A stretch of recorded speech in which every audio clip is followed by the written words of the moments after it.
Bonjour Rav, Shalom Lionel. on reçoit sans cesse des messages comme quoi la guerre avec l'Iran serait très proche et je veux savoir quel message vous avez pour les Juifs d'Israël mais du monde entier aussi. Disons que la guerre avec l'Iran, ça fait déjà des décennies que Israël se prépare à cette éventualité. Aujourd'hui, on sait que l'Iran est pas loin d'avoir la bombe atomique. Donc effectivement, sur un domaine rationnel et militaire, il y aurait lieu quand même de s'inquiéter. Et c'est pas pour rien que les États-Unis ont des accords avec Israël par rapport à l'évolution stratégique de l'Iran et de ces menaces qui ne concernent pas qu'Israël, ça concerne le monde entier. Sur le domaine de la Torah. On sait très bien que de Paras, c'est-à-dire justement de l'Iran, sortira quelque chose qui, Be'ikveta de Meshicha, qui parle justement de façon exceptionnelle de la fin des temps avec l'avenue du Mashiach, qu'il rentrera en guerre contre l'Occident et que le seul moment, ou vraiment le seul lieu plus exactement où il fera bon vivre, c'est en Israël. Même si Israël aujourd'hui est menacé sur le domaine militaire du nord au sud, malgré tout, il y a une sécurité. Seulement le Zohar Kadosh nous dit que Ve'ayona lo matzah manoar, que les Juifs se poseront la question, où est-ce qu'on va?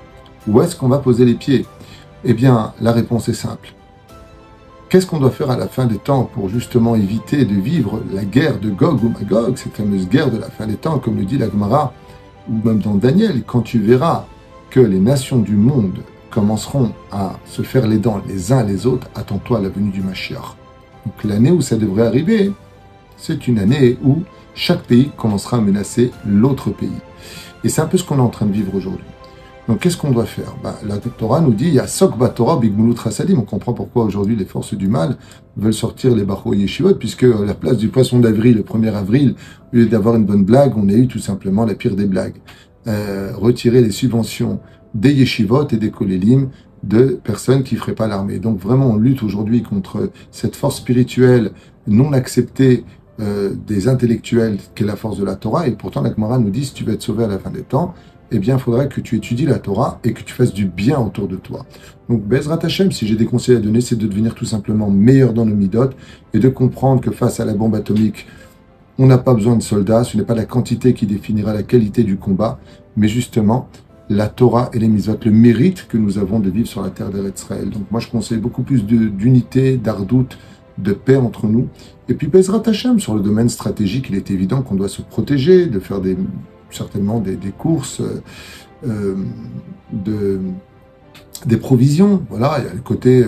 mais bon, face à une bombe qui démarre d'un pays pour arriver dans un autre pays, il n'y a pas grand-chose non plus à faire, si ce n'est que de prier le Créateur du monde et de nous protéger du mieux que l'on puisse en ce qui nous concerne. Maintenant, pour les Juifs de Chutz Laaretz, les Chachamim ont donné une très belle métaphore. Il dit qu'à la fin des temps se lèveront les 70 loups. On parle des nations du monde. Et que parmi eux se trouvera une brebis. C'est les Juifs de Galout, qui se retrouveraient entre des guerres de clans, de pays contre pays, seulement eux seraient au milieu. Donc à la fin des temps, il ne fera pas bon être en dehors de la terre d'Israël, comme l'ont prescrit beaucoup de commentateurs. Heureux celui qui sera sur la terre d'Israël à ce moment-là. Ceci étant, quand viendra le moment? Est-ce que c'est demain? Est-ce que c'est l'an prochain? Personne ne le sait. Il y a plusieurs opinions dans ce domaine. L'ora Elokim Zulatecha. Ce qui est sûr et certain, c'est qu'on ne doit pas fuir pour venir en Israël parce que ça ne va plus. On doit venir en Israël parce que c'est un mérite d'y vivre. Merci beaucoup Rav.